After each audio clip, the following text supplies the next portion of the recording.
Boa noite a todas e todas. Sou Fabiola Paulino da Silva, técnica em assuntos educacionais na Universidade Federal Fluminense, e estou aqui para mediar essa primeira atividade do nosso projeto, né? O nosso projeto é Universidade em Realidade, que é realizado na plataforma da Tribuna Universitária. É formado por um grupo de trabalhadores e estudantes de diversas universidades brasileiras, com o objetivo principal de debater a realidade das universidades nesses cenários de pandemia, e principalmente pensando na universidade pós-pandemia e pré-vacina, né? A principal questão que a gente coloca do projeto é como será a universidade pública no contexto pós-pandemia e pré-vacina. E o primeiro debate que a gente propôs, então, para começar o projeto, é o debate de hoje, que é com o tema ensino presencial, EAD ou modelo híbrido. Como serão as atividades administrativa e acadêmica nas universidades. Para isso, a gente conta com a presença aqui de dois convidados, a Eunice de Castro, que é doutora em educação e atua como técnica em assuntos educacionais na Escola de Governança e Gestão da UF, é integrante do grupo de pesquisa de formação docente e tecnologias, Fortec, da PUC-Rio, e é professora coordenadora da disciplina de didática do curso de licenciatura em pedagogia à distância na UENF-CEDERJ. E também temos a presença aqui, nosso convidado, o professor Mariano Pimentel, que é doutor em informática e atua como professor na Unirio, realiza pesquisa e desenvolvimento em informática na educação, educação online e educação à distância. Atuou por uma década como professor coordenador da disciplina Informática e Educação no curso de formação de professores, licenciatura em Pedagogia à Distância da Unirio-CEDERJ. Então, dando boas-vindas aos nossos convidados, a todos e todas que nos assistem. Para iniciar o debate, vou passar para a Eunice.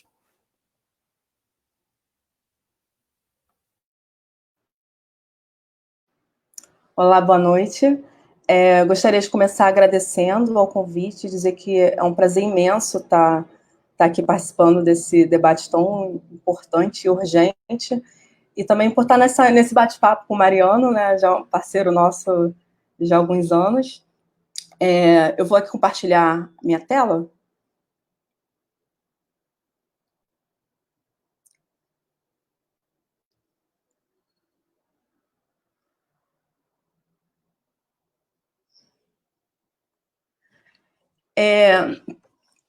Quando me convidaram para falar sobre como seriam, né, pensar como seriam as atividades administrativas e acadêmicas nas universidades, a primeira palavra que me veio à mente foi incerteza.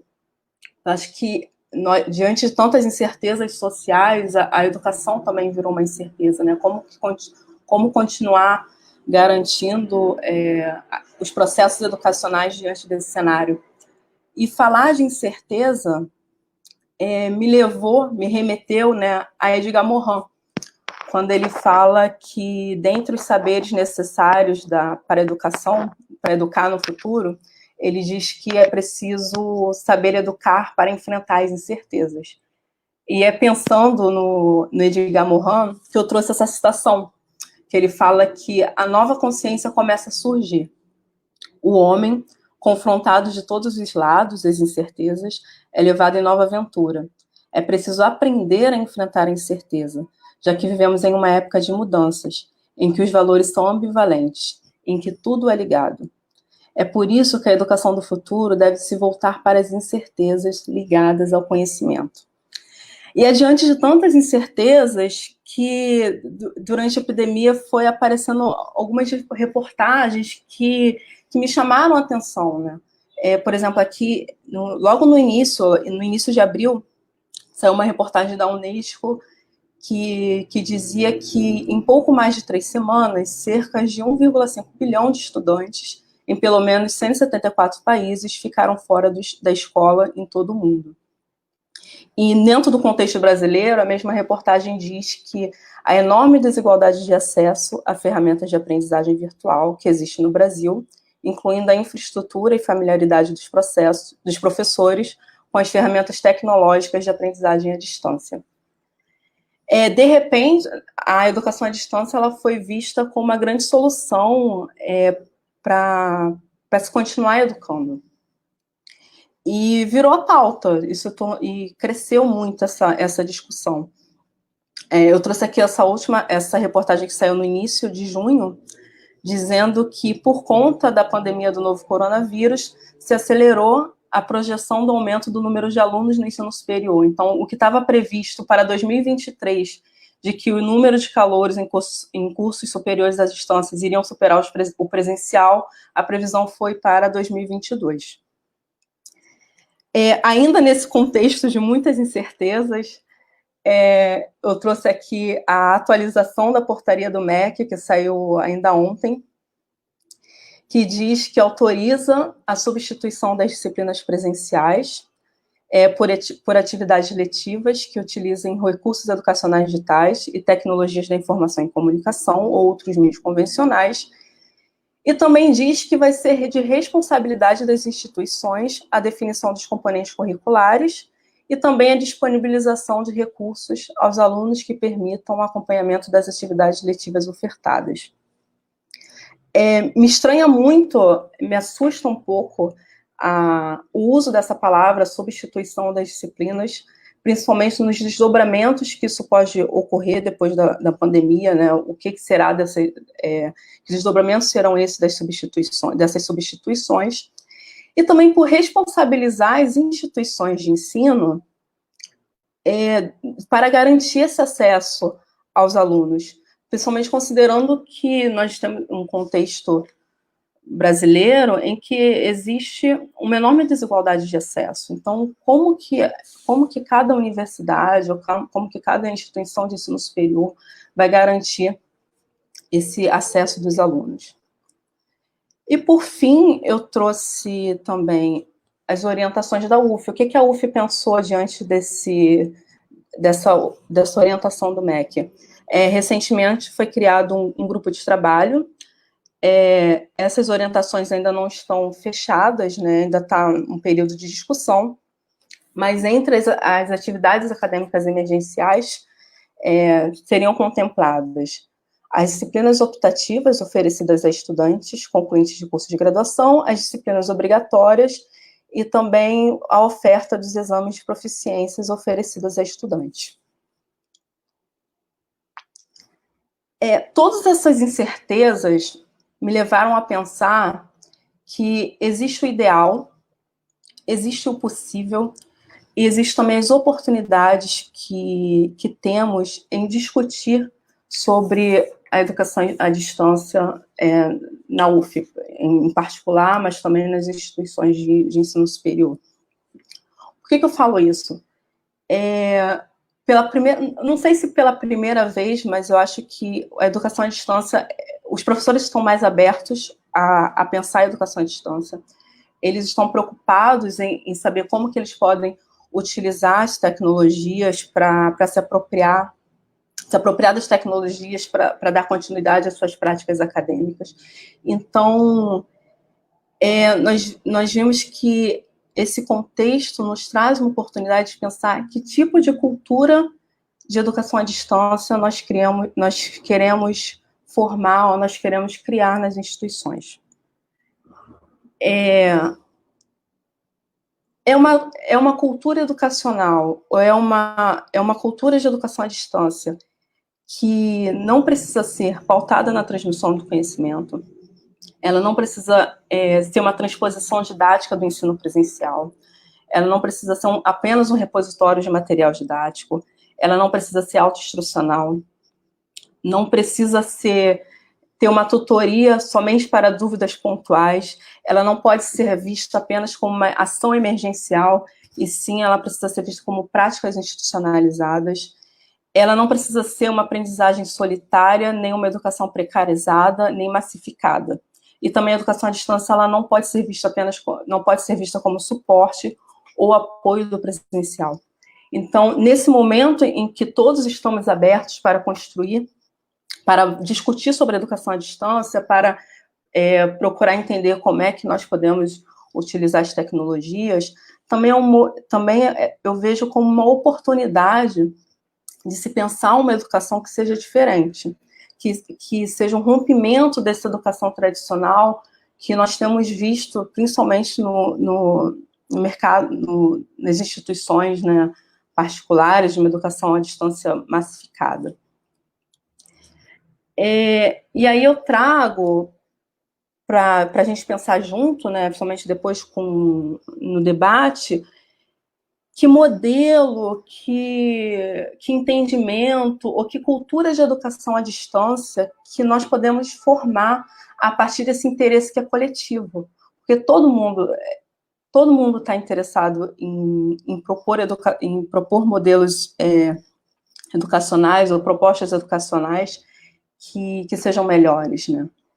E aí que eu trago que esse momento ele também pode ser utilizado para refletir nos questionamentos dos pressupostos educacionais, refletir no tipo de apropriação das tecnologias que podem ser feitas no contexto da educação, aí seja tanto na educação presencial como na educação à distância. Pensar em como que a educação à distância ela pode ser também um modelo de construção do conhecimento de forma colaborativa, que a mediação ela não precisa ser apenas pontual ou somente como um momento em que o aluno vai tirar dúvidas de um conteúdo que ele interagiu sozinho em casa. A educação à distância ela pode ser pensada, ela pode ser contextualizada para que tenhamos aprendizagens mais significativas, para que haja, assim, para que o professor faça planejamento e desenvolvimento de práticas pedagógicas autorais e para que haja interatividade. Então, o que eu vejo dentro de todos esses contextos de incerteza é um momento de reflexão também, para que a gente possa olhar para o que foi feito antes, aproveitar esse momento em que todos estamos sensibilizados e pensar em práticas pedagógicas que podem ser melhores. E é nesse contexto que eu trago um pouco do olhar da escola de governança, que nos últimos anos nós temos nos preocupados também em oferecer cursos para o professor. E aí eu trouxe aqui 3 exemplos de cursos que são dentro dessa temática, que foram cursos que se voltaram tanto para o ensino à distância, para a educação à distância, quanto para metodologias de ensino. E só para questão de comparação, esse curso Desenho Didático e Disciplinas do Moodle foi um curso que foi ofertado pela escola, em parceria com o Mariano, no ano passado. Era um curso que era oferecido prioritariamente para docentes, nós oferecemos 30 vagas, e dessas 30 vagas, cerca de 10 ou 15 eram professores. Isso ano passado. Em abril desse ano, nós oferecemos um curso que foi totalmente à distância. Esse curso do Mariano foi presencial, então esse ano nós tivemos a nossa primeira experiência com o curso à distância dentro dessa temática, um curso à distância sobre educação à distância para os professores da UF. E, para nossa surpresa, nós tivemos uma procura de cerca de 200 professores. 200 professores foram inscritos. Então, o que eu vejo é que há uma alta sensibilidade para se pensar, para se discutir, e é o momento da gente aproveitar isso para criar essa cultura, para desenvolver nos professores essa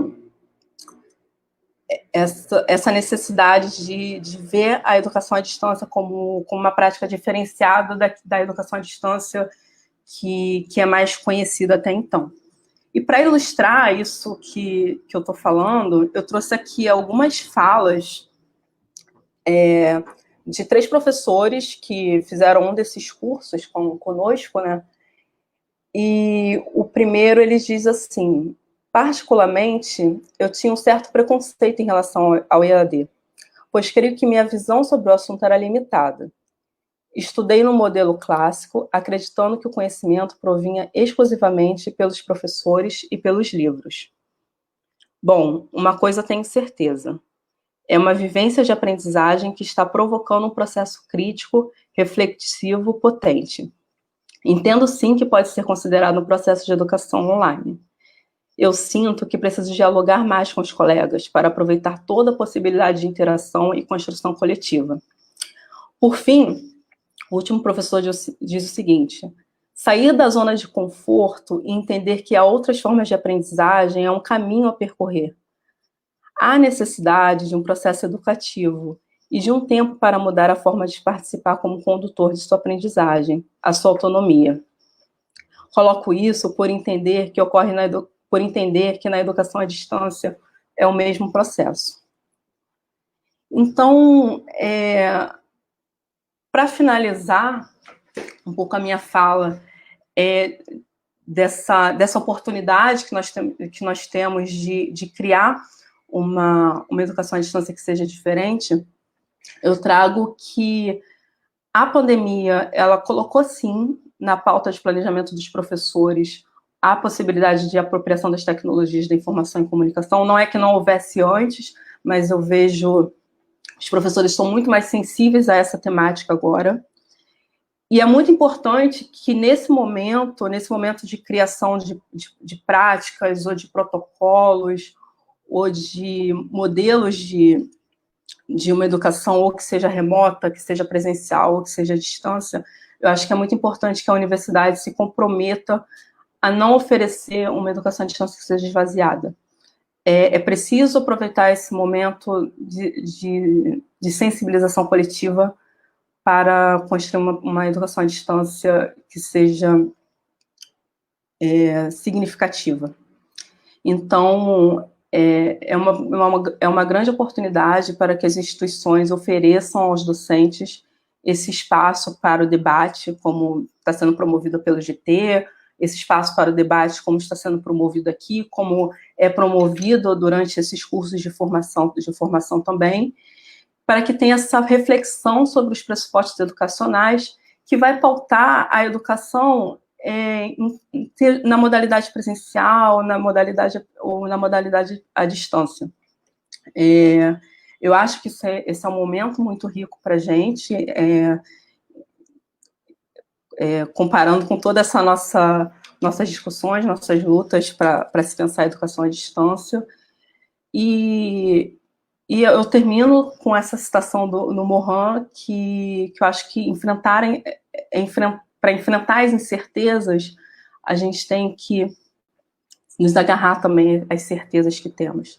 Então, é com essas certezas, essas pequenas certezas, né, de falar sobre educação à distância, sobre como que poderia ser a educação à distância, sobre a educação à distância que nós não queremos, nós podemos pensar essas perspectivas para a educação pós-pandemia.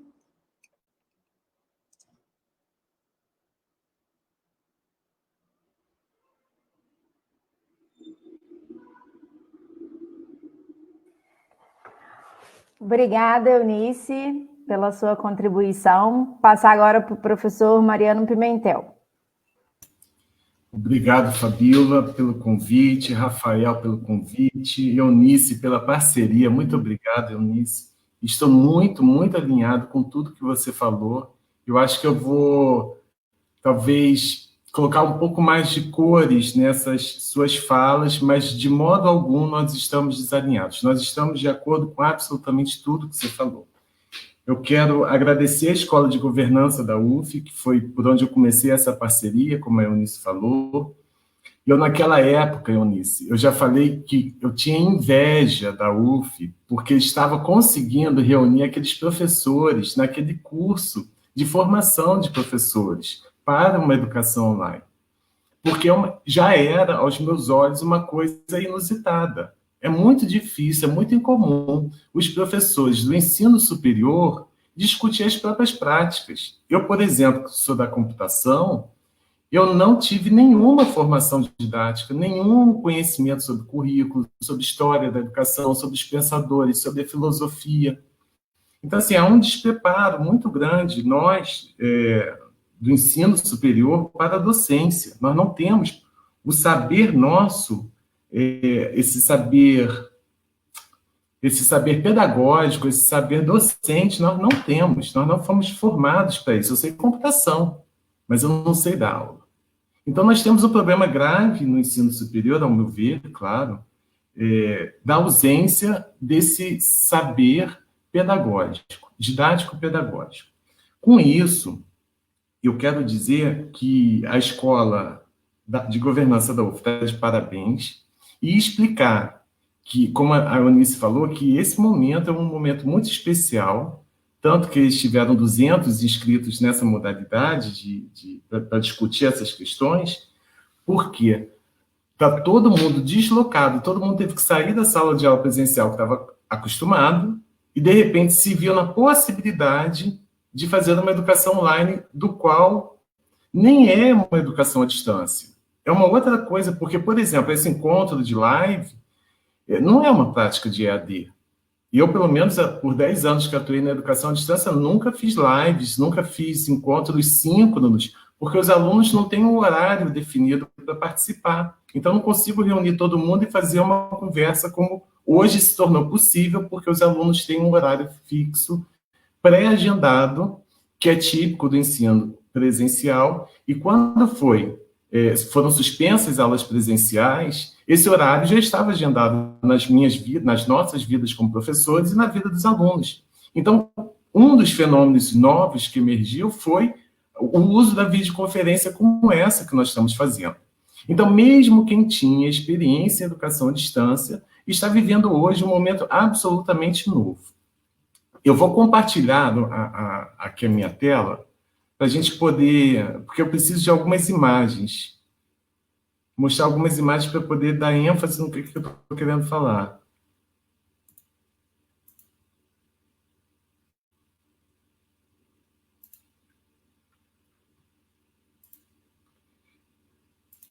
Alguém me dá um feedback por voz, se vocês estão conseguindo ver o fenômeno emergente da ansiedade dos professores e que tem a imagem de uma professora chorando. Vocês estão vendo essa imagem? Alguém liga o microfone para me dar um feedback? Tá passando, Pimentel? Tá vendo essa imagem? Tá, tá rolando.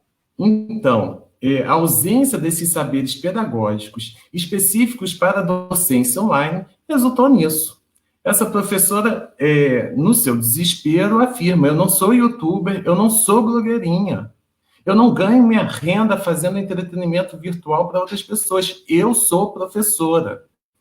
Mas talvez essa professora esteja com essa ansiedade toda porque não teve uma formação pedagógica específica para a docência online. Então, esse saber que está...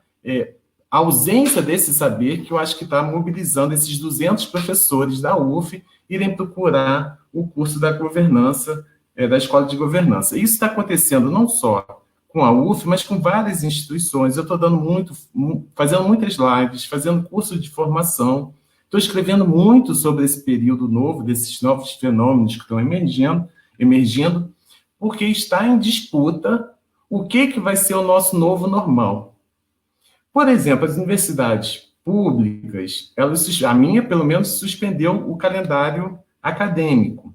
As particulares não suspenderam porque ficaram com medo de perder a receita, a mensalidade dos pagantes. Então, assim, nós temos hoje um cenário de ensino superior em que as instituições públicas vivem dilemas completamente diferentes das particulares. Então, os professores das particulares estão nessa situação. Por outro lado, na pública, nós estamos sem as aulas presenciais.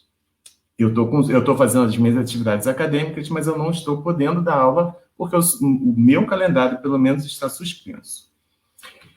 Então, assim, está em disputa o que vai ser esse novo normal, né? E aí eu vejo essa live da reitora da UFRJ dizendo que o primeiro semestre já está cancelado e está pensando até... talvez o ano de 2020 esteja cancelado. Mas será que 2021 nós vamos poder voltar a dar aula presencial? Isso também é uma dúvida, é uma incerteza, como colocou a Eunice, né? E se não pudermos dar aula presencial, a sugestão da reitora é a gente afastar essa tecnofobia e sermos criativos e proativos. E é em cima da fala dessa reitora da UFRJ que eu gostaria de discutir esse novo normal. Esse novo normal em que precisaremos afastar a tecnofobia e um novo normal que precisaremos ser criativos e proativos. E é sobre essas duas coisas que eu vou falar, tentando dar uma separada aí em algumas confusões, em alguns equívocos conceituais que eu estou vendo acontecerem. Eu fiquei me questionando, mas de onde vem, então, essa tecnofobia? Eu não sou filósofo, então eu não sou a melhor pessoa para discutir essa questão, eu não tenho uma história da tecnofobia para contar, mas eu reconheço que a nossa filosofia, pelo menos a ocidental, considera tudo que é natural como sendo divino, bom, feliz, né, independente, livre. E o artificial é tudo aquilo que é imperfeito, ruim, feito pelo homem, e aí é ruim, é infeliz. Perdão, aqui é infeliz, tá? Injusto, é opressor, né? Não tem uma liberdade autêntica. E se isso está impregnado na nossa filosofia, um pouco, dá para a gente compreender que as pessoas acham que essa aula presencial, que tem um olho no olho, talvez, por natureza propriamente dita, seja melhor do que as aulas mediadas pelas tecnologias, que entra mais uma coisa artificial no meio. Né? Eu perdi a sensação que eu tenho é que é um medo da perda da humanidade, que a gente vai se desumanizar, vamos perder o olho no olho.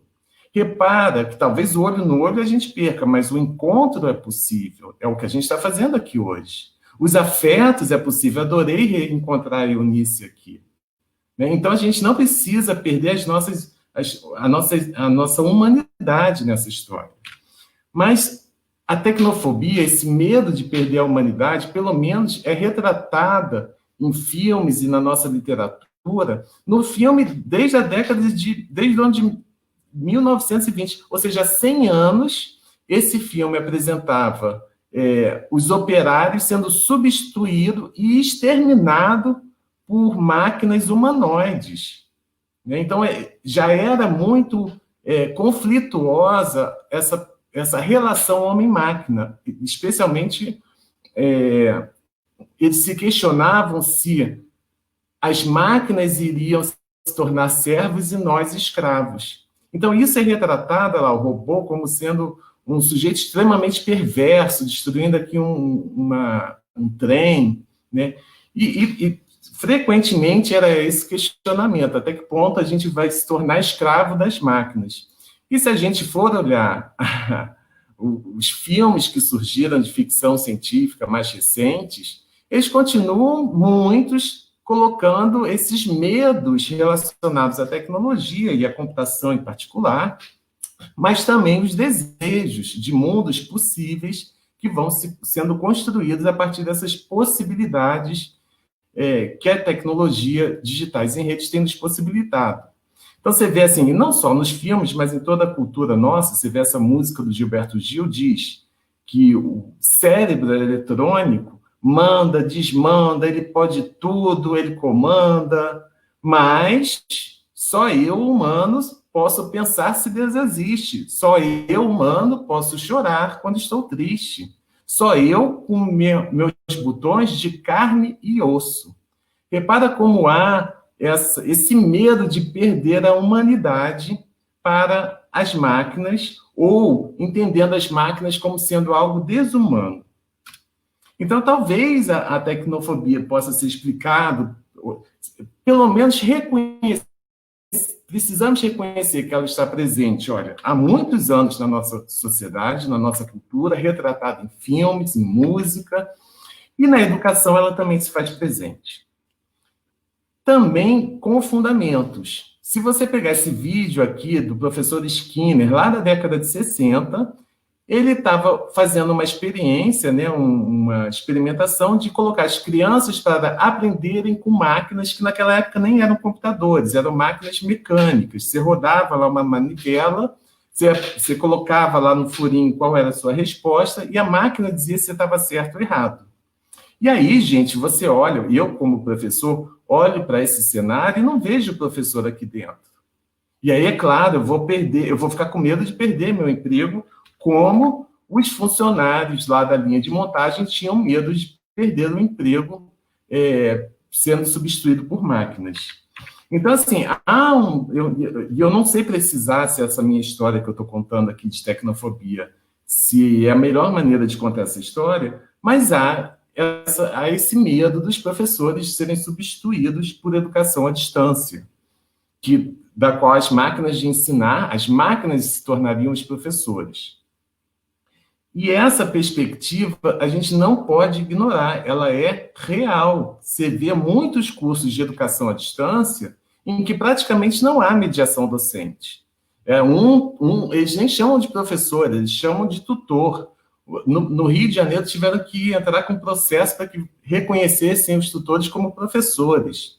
Mas é um professor tutor para cada 150 alunos, né? E 1 hora só por semana.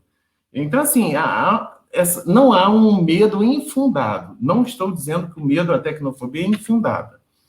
Mas eu quero dar uma organizada no nosso pensamento em relação a isso, né? Eu, quando vi essa imagem, eu fiquei extremamente incomodado, porque eu sou da computação e não consigo me ver como esse homem todo arqueado, aí, todo sofrendo, sem liberdade, involuindo, né? E aí eu pedi para refazerem fazerem uma outra imagem, como eu enxergo hoje. Nós estamos saindo dessa sociedade industrial e estamos indo para uma sociedade em rede, em que a gente não necessariamente está preso à carne, não necessariamente a gente está preso ao espaço físico, e nós estamos vivendo outros espaços-tempos, com outras relações sociais, com outros corpos, com outras maneiras de nos representarmos.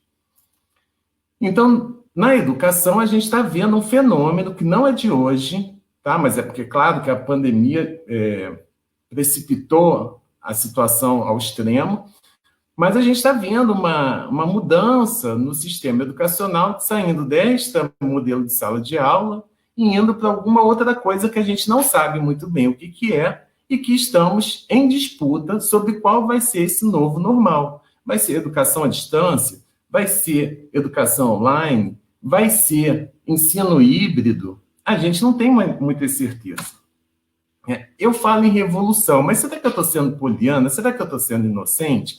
Poxa, tem tanta literatura falando tão mal, dizendo que a educação à distância o auge da mecanização e automação, que isso só pode ser bem explicado, melhor entendido, a partir dos princípios que regem a produção industrial do século passado. Hoje nós não vivemos mais a sociedade industrial. Né? E outra denúncia, a Lapa, com Nelson Preto, denunciam que neste modelo de educação à distância hegemônico, que está sendo praticado no Brasil, tem levado à precarização do trabalho docente, que eu até já comentei aqui. Então, será que a gente está sendo inocente de achar que educação à distância eu não estou dizendo que mas talvez seja desse novo normal possível? Então, assim, se questionam muito, e filósofos importantes discutem muito essa questão de se nós estamos indo para um lugar bom ou ruim. Né? Quem viu essa série Black Mirror fica bastante chocado. E é bem interessante, quem não viu, veja. Mas, por exemplo, o Bauman fala da fragilidade dos laços humanos. Você repara que é uma perda da nossa humanidade na perspectiva de Bauman. E não é só na perspectiva dos filósofos. Vários artistas retratam vários problemas sobre o uso das tecnologias na nossa sociedade. Eu fico acompanhando quantos likes eu recebo nas postagens, ou quantas visualizações o post na revista que eu fiz estão recebendo. E aí nos acusam da gente não estar vivendo o mundo, e sim preso, e usar o Facebook como telescópio, só uma janelinha para ver o mundo, cada um ilhado na sua própria ilha, né? E nos tornando, novamente, olha aquele mesmo discurso de 100 anos atrás, nos tornando os escravos das máquinas. né? Só que agora não são robôs, como foram retratados naquele filme, agora são smartphones, todo mundo o tempo todo preso no smartphone.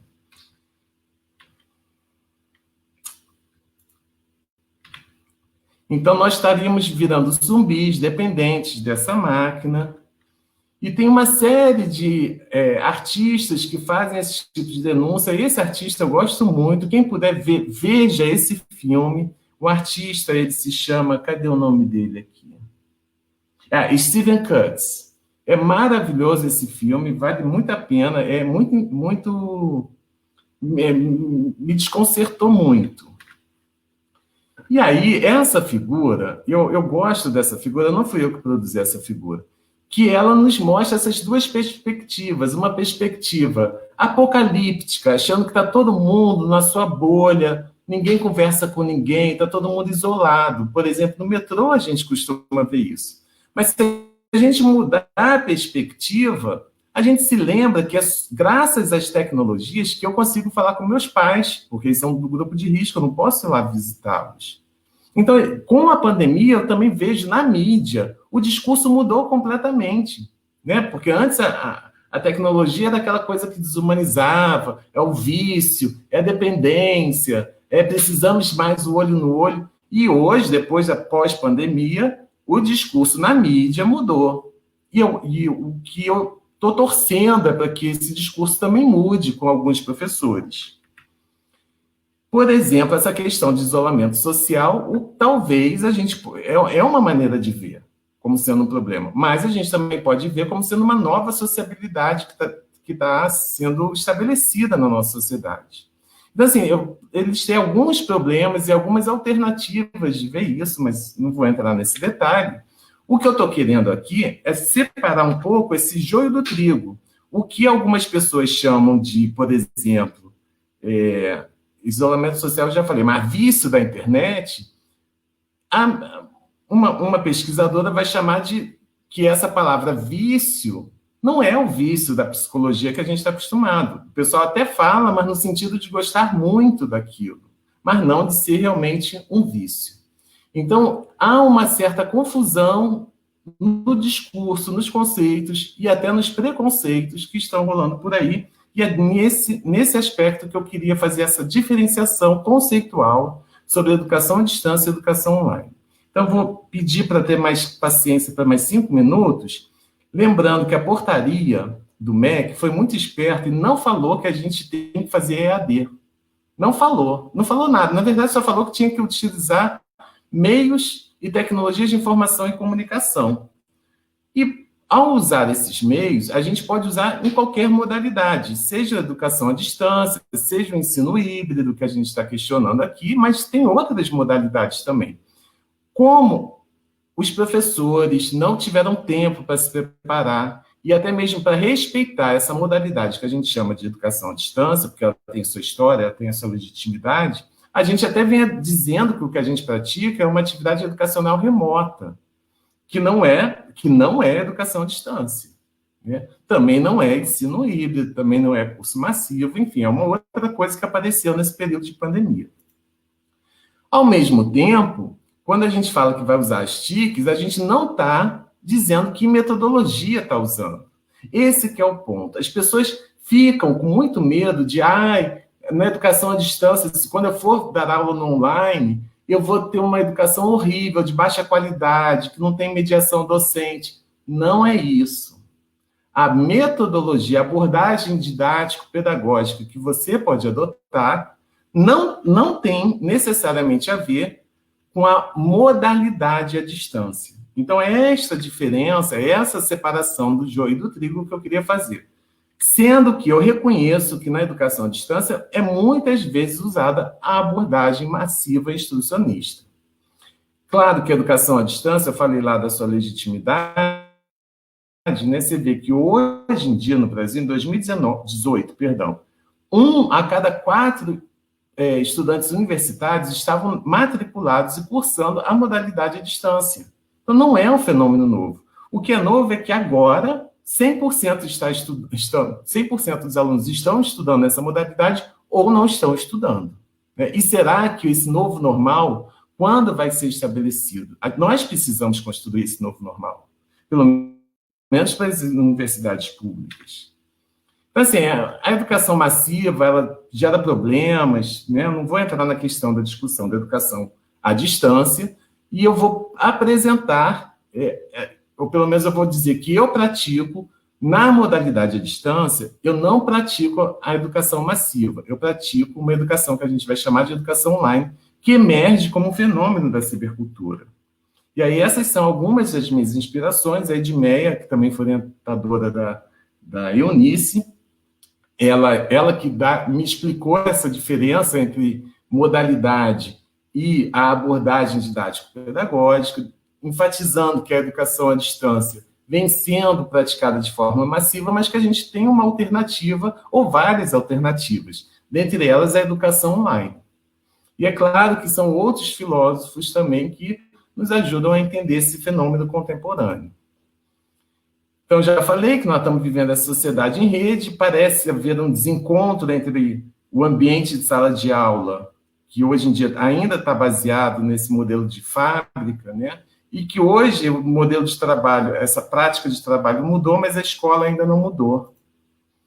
Agora, o fato da gente estar no online não garante uma novidade, né? O fato de você estar à distância, você pode praticar uma educação institucionalista, massiva, para milhares de pessoas, ou trabalhar com a sua turma de 30 alunos de maneira colaborativa, com bastante interatividade, com bastante conversação, com encontros.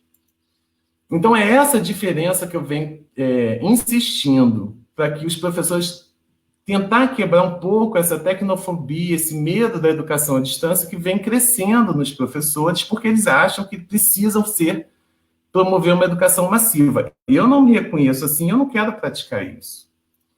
Então, assim, a educação à distância massiva instrucionista frequentemente coloca o aluno para interagir com os conteúdos, de tal maneira que ele esteja estudando ali sozinho, isolado, ou não perceba se estudando com um grupo, né? E aí o foco é no conteúdo, aí as pessoas querem desenvolver um conteúdo de ótima qualidade, né? Videoaulas incríveis, conteúdo específico para isso, porque o foco é no conteúdo.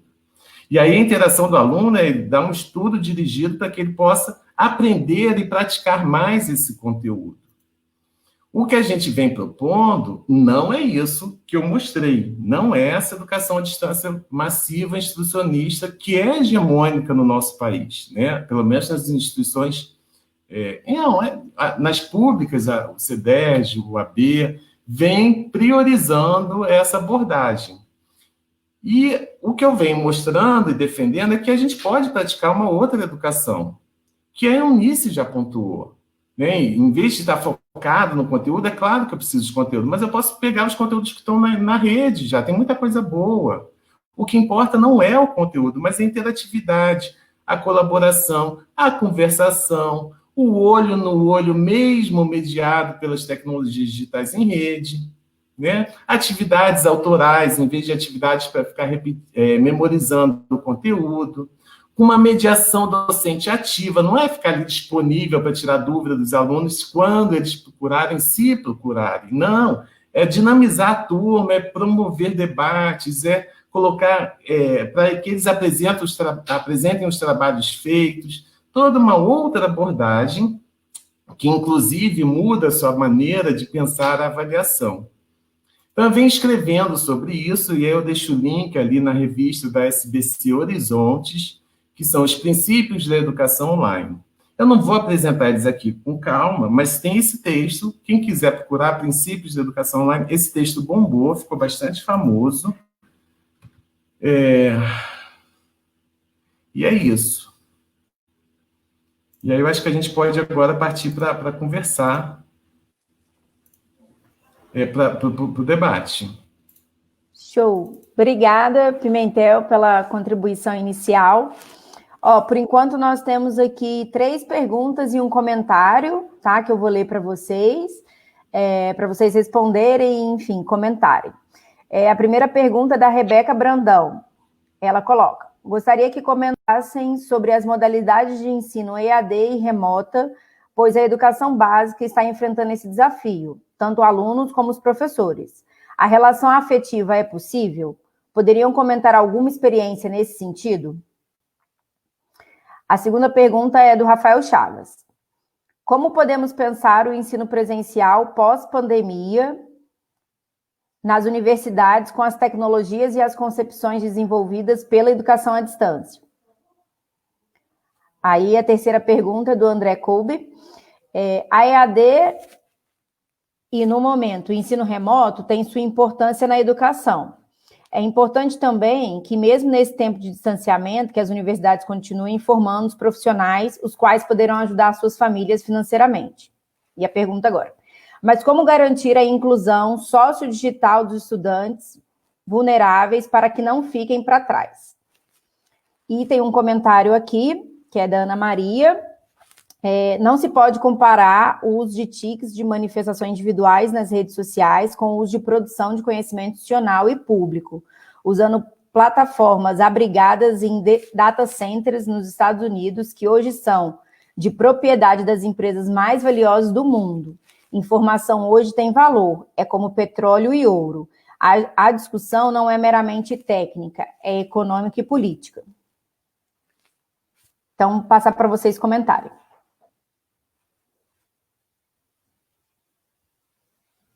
Eunice, você quer começar comentando? Tá, pode ser.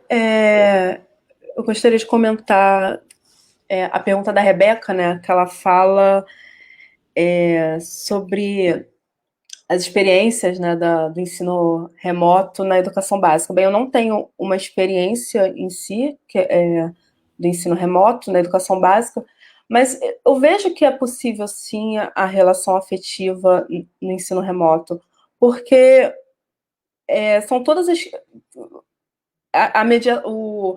nesse tempo de pandemia, né, não teve quem não tivesse criança em casa, que não tivesse que fazer essa mediação com aquilo que estava sendo trabalhado com os professores, então eu pude acompanhar meu sobrinho, e eu vi que há uma relação afetiva ainda com os colegas, com o professor, só que isso também volta para aquele comentário que o André fez sobre a inclusão sociodigital dos estudantes, porque o que eu vi existem contextos em que esse ensino remoto se dá por WhatsApp, então eu via que para alguns estudantes eles recebiam números de páginas de conteúdo do livro didático para os pais mediarem nas suas atividades, e depois o professor, algum tempo depois, mandava a resposta do livro para os alunos. Então, que afetividade, que educação remota está sendo essa.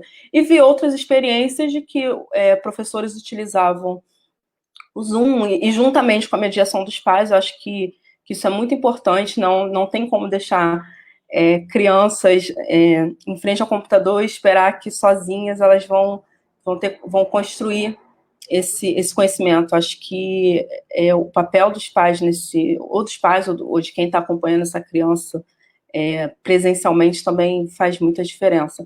E dentro de outros contextos tecnológicos em que o professor conseguia fazer um planejamento com a tecnologia, e que havia conhecimento, havia produção, havia atividades interessantes. Então, isso tudo perpassa pela inclusão digital também daquele estudante. Mas é possível afetividade dentro de um contexto de educação remota. Agora tem que ver em quais condições são essa, que condições de educação remota é essa, né?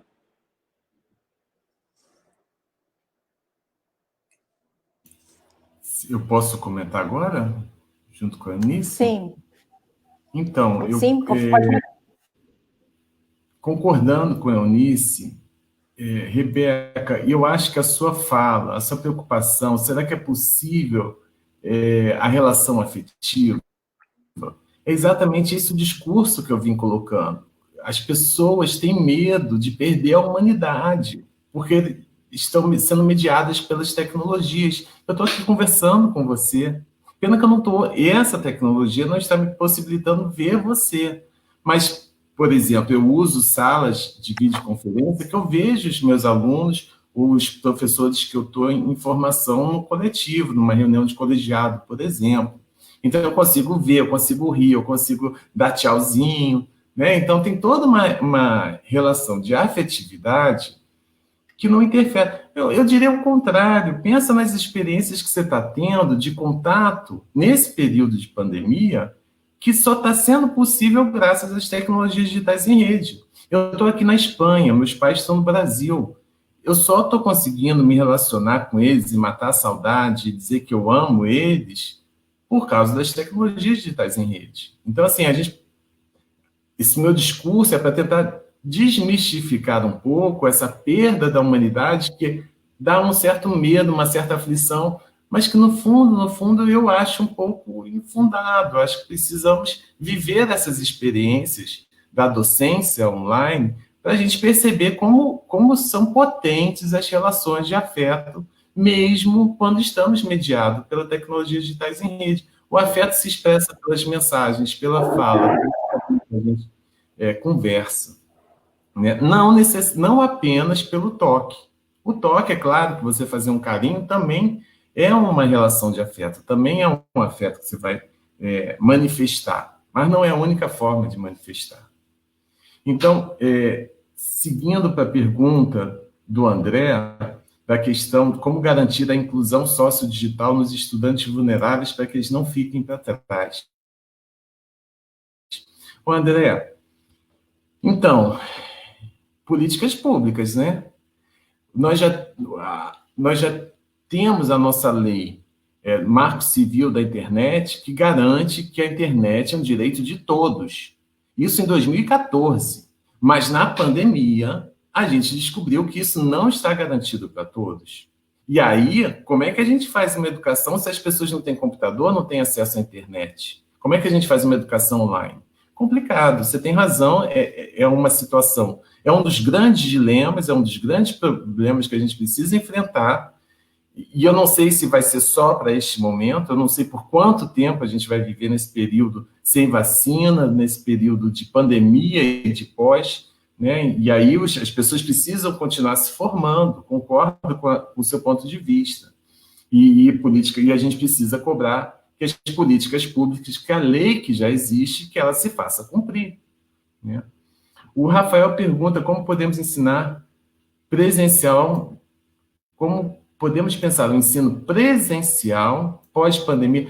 Ô, Rafael, essa história do novo normal. Eu acho que depois que nós, professores, vivenciarmos as práticas colaborativas, com interação, com conversação, com práticas autorais, pelas tecnologias digitais em rede, eu tenho uma esperança de que a gente perca um pouco esse medo e também traga para as nossas próprias práticas presenciais de educação essas lições de interatividade, de afeto, de encontro, de olhar, de acolher, que às vezes a gente também não pratica no presencial. Não é verdade? Toda aula presencial é boa. Eu não tenho tanta certeza se as aulas presenciais são ótimas. Como eu também acho que as aulas à distância, na modalidade, principalmente com inspiração na educação online, não são necessariamente ruins, massivas, não são maçantes também. Então, assim, há uma certa confusão nessa história toda, e Rafael, eu tenho a esperança de que nós, no presencial, assim como a modalidade à distância, aprenda com esse período de pandemia, porque a educação à distância não valoriza o encontro síncrono. Isso que nós estamos realizando, olha que beleza!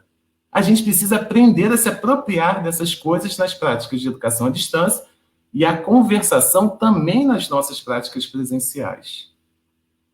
A Ana diz que não se pode comparar o uso das TICs de uso individual nas redes sociais com o uso institucionalizado, né? Eu acho que ela está muito preocupada com essas grandes empresas como o Google, ou como a Zoom, ou como a Microsoft, que dominam alguns mercados. Iana, você está absolutamente certa, né? Os dados são o novo petróleo, como as pessoas dizem. Oi, Felipe. Oi. E realmente é uma preocupação pertinente. A gente não tem um grande controle sobre como é que essas empresas vão usar os nossos dados. Isso é um problema, e eu diria que esse é também um dos grandes desafios, principalmente no campo do direito, né? Temos que fazer alguma coisa, porque está havendo um abuso aí dos nossos dados. Mas, ao mesmo tempo, são práticas culturais, né? Todo mundo usa Facebook, todo mundo usa o WhatsApp, e aí faz como? Né? Será que é melhor abrir mão desses artefatos culturais que as pessoas já sabem usar, que já gostam de usar, que já desenvolveram estratégias para usar coisas cuja interface não é tão legal? Então, assim, eu tenho um certo dilema com relação a isso, porque, ao mesmo tempo que eu reconheço o problema de estar usando esses softwares proprietários, ao mesmo tempo eu reconheço que são esses os softwares que são práticas de cultura na sociedade. Então, são dilemas que eu não tenho uma resposta para te dar, mas são dilemas que a gente precisa enfrentar. Eu acho que foi esse o bloco. Foi. Agora a gente tem mais uma pergunta aqui. Antes de passar para vocês, avisar, a Suzana Almeida perguntou se a live vai ficar gravada. Para quem chegou depois, não pegou as contribuições iniciais, avisar que vai ficar gravada, vai ficar na página do Facebook da Tribuna Universitária. Então, quem chegou atrasada pode conferir lá. Tem mais uma pergunta aqui, que é do Danilo Souza Júnior.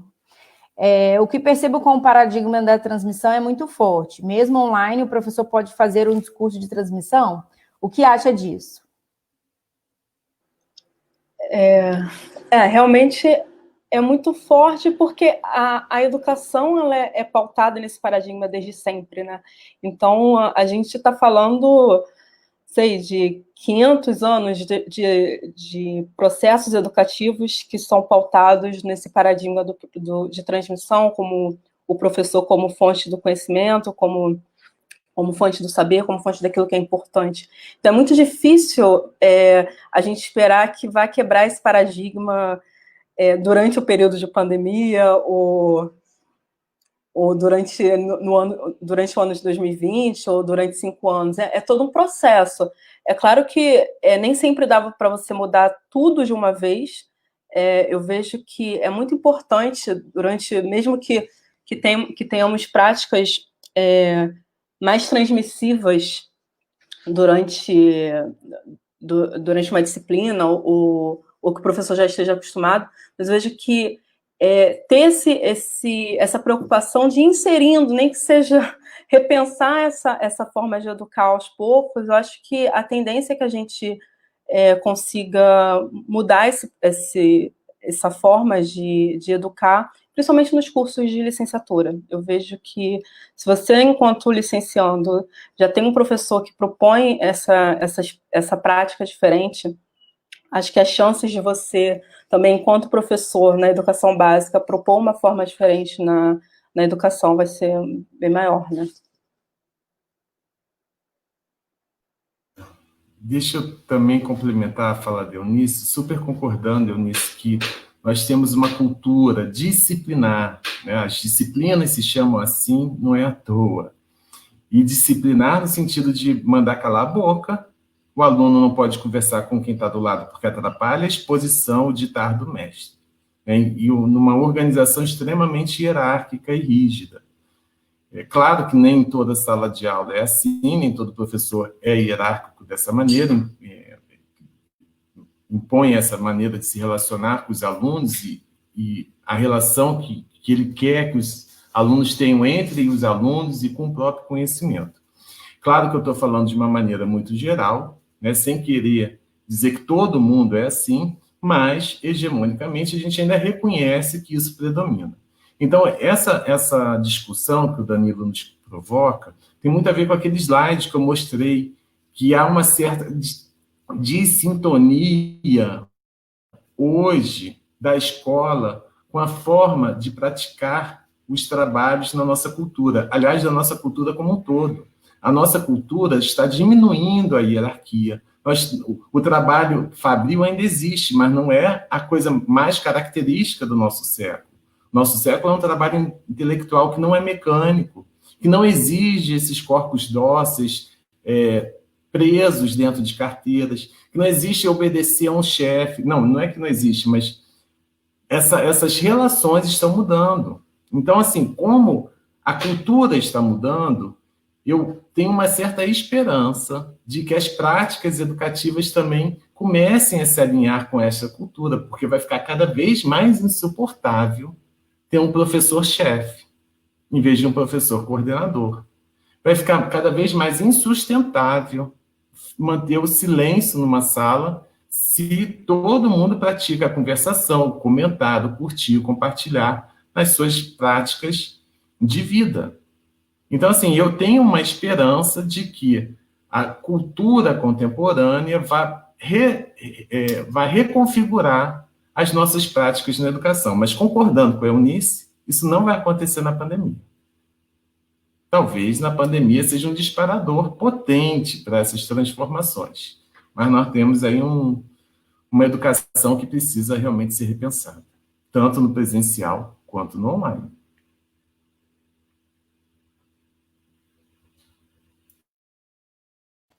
Bom, passar aqui por uma última pergunta e aproveitar para poder pegar o gancho para vocês já fazerem as considerações finais. A pergunta é da Maria Evanilda Tomé Valença. Ela fez um comentário. Fico pensando que, enquanto ficamos batendo nessa tecla do discurso da falta de afeto e humanidade atribuída à modalidade à distância, outros vão avançando e fazendo a festa. Quando acordarmos, aí sim, a massividade ganhará espaço.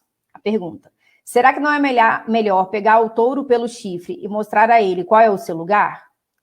Então, aproveitando a deixa aqui da Maria Ivanilda, vocês já respondem e já façam as considerações finais.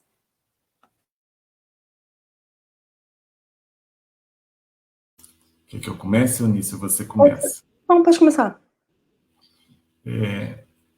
Ivanilda, que bom reencontrá-la aqui nesse espaço. Olha que bobagem a gente ficar falando na falta de afeto. Estou com saudade de você. A Maria Ivanilda é professora no sistema CEDERJ, o AB, do curso de licenciatura, que eu também trabalhei por 10 anos. Né? E a fala da Ivanilda aponta, e eu entendi, não sei se eu entendi certo, mas eu entendo o seguinte: nós que praticávamos o ensino presencial ficamos cheios de obstáculos, porque a gente não tem o saber docente específico da modalidade à distância, e nesse ponto não é um medinho, é alguma coisa que tem fundamento. Nós não temos formação para isso. Mas precisamos ir atrás dessa formação. Por isso, eu parabenizo novamente a Escola de Governança da UF, porque vem realizando ações nesse sentido. Então, assim, o Maria Ivanilda, se a gente realmente não encarar, e eu não sei por quanto tempo vai durar esse período, né, diz a reitora ali da UFRJ, esse ano já era, e talvez, quiçá, ano que vem, e aí eu concordo que quem tiver na modalidade de distância vai dominar esse mercado. E essa mudança dos professores presenciais para a modalidade à distância também pode ajudar a gente a repensar essas práticas massivas que têm sido feitas lá. Eu reconheço vários professores absolutamente insatisfeitos em pensar realizar uma educação massiva, porque não é, pelo menos a minha prática pedagógica não é assim. Então, talvez a saída dos professores para essa modalidade, dos professores que estão acostumados com a modalidade presencial, para atuarem na modalidade à distância, talvez faça também uma mudança aí das práticas tradicionais que vêm sendo realizadas na EAD. Então, eu tenho esse seu temor de perdermos esse mercado dos alunos irem se matricular em cursos que estão acontecendo enquanto as universidades não estão podendo lecionar à distância, quer dizer, estão com o calendário acadêmico suspenso. Eu tenho esse medo. Acho que a gente precisa e temos condições de criar uma educação de qualidade, baseada na conversação, nos encontros, no acolhimento, para além dos conteúdos que vão ser trabalhados. É claro que os conteúdos também são importantes, mas a colaboração entre os alunos a relação que eles estabelecem, o poder conversar, interagir, os aspectos afetivos. Todos esses aspectos começam a ter que ser revistos agora que a gente se deslocou do presencial para essa modalidade. Então, eu tenho esse mesmo temor seu, Maria Ivanilda, mas eu também tenho esperança. Eu acho que a gente pode estar com uma oportunidade. Se nós encararmos esse desafio, teremos uma oportunidade de sairmos transformados todos professores, alunos e alunas dessa experiência.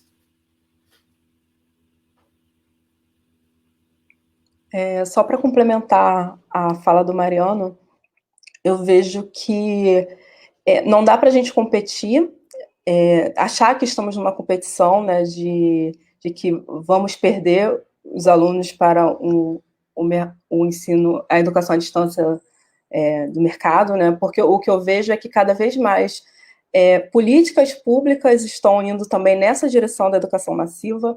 Então, acaba que o trabalho que professores como Mariano realiza, como o trabalho que o Mariano realiza, que outros professores também, Ismeia, tantos outros professores realizam, é também um trabalho de formiguinha, porque não é a proposta enquanto projeto de educação à distância que nós estamos vivenciando. Então, é isso, assim, a gente está tentando aqui abrir espaço para esse debate. Acho que, concordando com o Mariano, também o que nós já falamos, nós temos uma boa oportunidade de repensar essa educação à distância, de ir na contramão, tanto do que é feito no mercado, como o que está sendo feito nessas políticas educacionais, e tentar oferecer uma educação à distância que seja de qualidade, né? Ou educação presencial, ou ensino híbrido. Acho que, independente da modalidade que a gente escolha atuando, mas eu acho que o mais importante são esses pressupostos educacionais. Isso que vai orientar, né, nas nossas práticas. Bom, é isso. O debate, ele é longo, né? Tem várias vertentes, várias nuances, e eu acho que o mais importante, o propósito do grupo é exatamente esse, é colocar essas questões para discussão, né? Fato é que a gente está vivenciando uma pandemia, precisamos discutir como que será essa nova realidade da universidade nesse período, e principalmente até que a gente possa ter uma vacina para que realmente a gente possa, então, restabelecer o convívio, né? Enfim, então, para encerrar, agradecer imensamente a participação e a contribuição aqui da Eunice de Castro, assim como do Mariano Pimentel, agradecer a participação e a colaboração de todos que mandaram perguntas, comentários, avisar que essa é a primeira live do nosso projeto, na próxima quarta-feira, dia 24, às 19 horas, aqui no Facebook do Tribuna Universitária, a gente vai ter a próxima live. E no site também do Tribuna Universitária a gente tem uma coluna que a gente também está reservando para debater essas questões dentro desse contexto da nova realidade da universidade, tá certo? Então, muito obrigada a todos e a todas, uma boa noite e até a próxima.